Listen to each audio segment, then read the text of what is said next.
She believed in these things. Why wasn't she supporting them 4 years ago? I think Medicare for all is a big one. I don't know if I trust Warren. She says she's for it, but it took her a long time to get there. And, Warren used to be a Republican.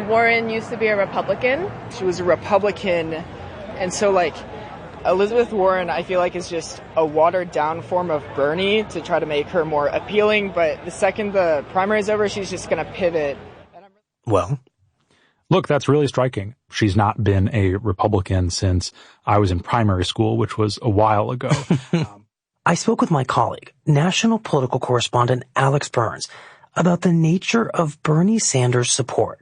The fact that Sanders supporters have latched onto that in the way they have, I think reflects just the gap in trust between how they feel about Bernie and how they feel about almost literally any other politician, certainly any other politician running for president. So, Alex, Jess asked a lot of these voters, if Sanders doesn't win, are you fine voting for anybody else in the party who becomes the nominee? And this is what people said. And who's your second candidate of choice? Elizabeth Warren.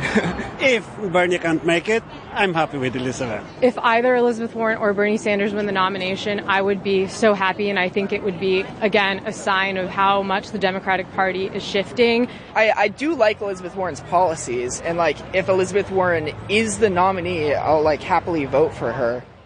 So a lot of them, despite their skepticism of Warren, say, if I had to, I would vote for Elizabeth Warren. But then there were several voters who said that they would be very hard-pressed to turn out for anyone who wasn't Bernie or what they consider to be kind of Bernie light, which is Warren. That's really interesting. It really is. But I think what you heard is how hard it will be for a candidate who is not an economic populist to speak to this set of voters. That if you end up with a candidate who is an avowed centrist or a nominee who has repudiated what Bernie Sanders stands for, hasn't just revised or watered down his views, but has rejected them and attacked them, that's going to be a real challenge in the general election. I think one of the calculations that Democrats have traditionally made, certainly made in 2016, is that the left will come home at the end of the day. And I think you saw in 2016 that was a risky bet to make. Right. I mean, that was a bet that just did not come true, because when Sanders supporters were asked to support Hillary Clinton, many of them did not. In fact, as we know from Times analysis, a meaningful number of them voted for Trump.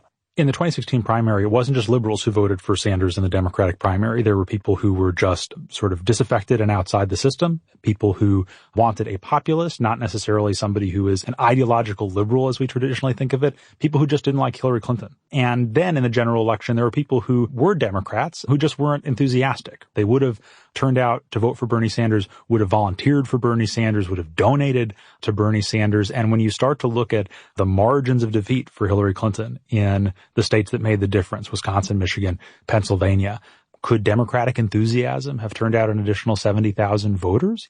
Very possibly. So not to be too prescriptive, but based on everything you're saying, if Joe Biden is the nominee, it will be a challenge, maybe a significant challenge, for this